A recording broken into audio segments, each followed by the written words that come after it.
Hello, my name is Nica Lampe. I am majoring in kinesiology with a concentration in physical education teacher education, and I have collaborated with Dr. John Gleaves to present my senior honors project titled Physical Education Uniforms, a Spectrum Approach. So why do we need new physical education uniforms? Well, the most pressing issue that I'm going to discuss is the fact that current participation rates for physical education are quite low, particularly for female and gender nonconforming students, and a change in uniform could be one of the many ways to combat this issue. So here's a quick history lesson. I'd be more than happy to revisit this slide if there are any questions later, but basically, the origins of women's athletic wear begins as two distinct pathways: sportswear costumes worn for courting games, like croquet, and athletic wear worn in private away from the eyes of society. Later, these paths converged, and women began to take aspects from both types of clothing and mix and match to get the most personalized and comfortable fit. Later on, after clothing began to be mass manufactured, brands took the pink it and shrink it approach for almost all of women's athletic wear, until around the late to mid-2000s, when brands began to realize they could profit off of the huge demand for women's clothing for physical activity. My project mainly involved the creation of a technical pack, or a tech pack, that is used to bring clothing designs from the concept all the way to the manufacturer. This includes original sketches, technical drawings, color options, annotations, measurements, and a bill of materials and hardware. Everything that has a black border in the rest of this presentation is part of the tech pack I have created. In my initial research, I wanted to get a general idea of what direction I should go with in my designs. This research included historical photos, vintage pieces, catalogs, brand exploration, catwalk photos, and street photos. From this, I decided the pieces I design need to be soft and breathable, easy to care for, and have adjustable elements. Taking a mix and match approach in the range of my designs would allow the wearers to pick the garments that best suit their personal needs. In my vintage research, I found that I needed to focus on a silhouette that was neither decidedly masculine or feminine, and also include design elements that allowed for more coverage and range of motion.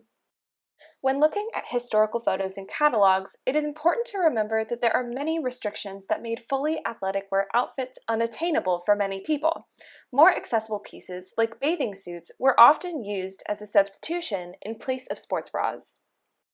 It is also valuable to address the current push for designers and brands to offer more diversity not only in their product lineups but also in their models and brand representatives.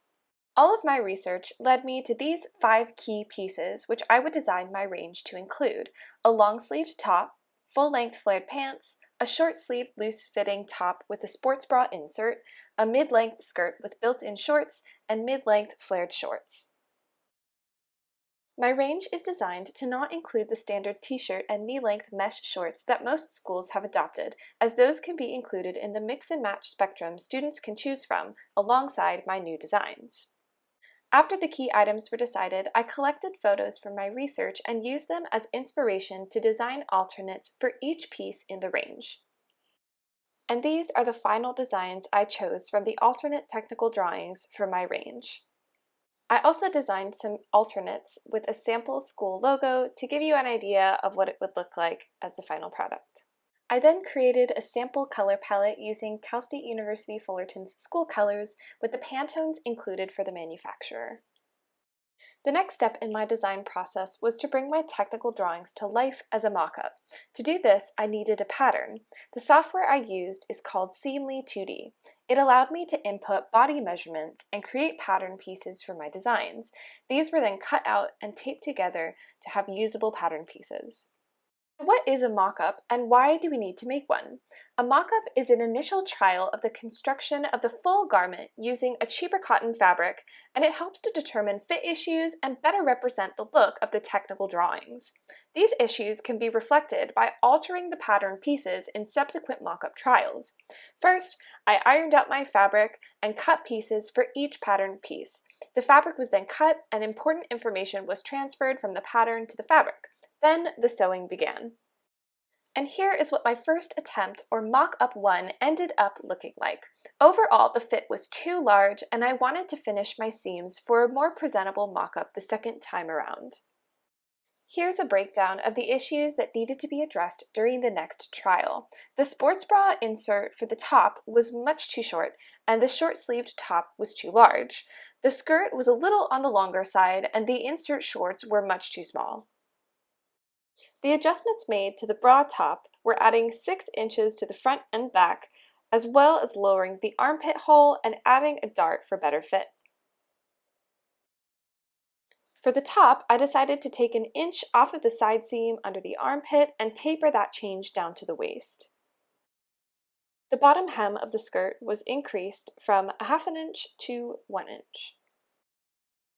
The insert shorts needed 2.5 inches to be added to the backside seams and 1 inch to be added to the front side seams. I then reflected those adjustments onto the pattern pieces and created mock-up 2. Overall, the changes that need to be made to mock-up 2 are better implemented by the manufacturer, with only a few changes that I need to make to the pattern pieces. The fit and look of these pieces was greatly improved from mock-up 1 and better reflected the look of the original technical drawings. The sports bra insert needed larger armpit holes as well as the short sleeve top, and the insert shorts needed to be joined to the skirt by the front seams and elastic added to the thigh openings. Some next steps I would take after the completion of this project would be to continue the patterning and mock-up stages for the other pieces of the range.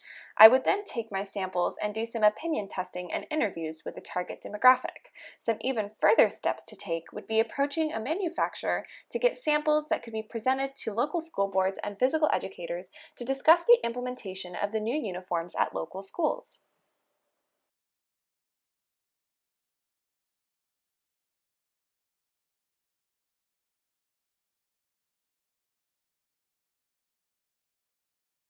Thank you so much to Dr. John Gleaves for being an incredible resource for me throughout this process, and also to the ASI student government, which awarded me with a grant that allowed me to bring these designs to life and create the physical mock-ups.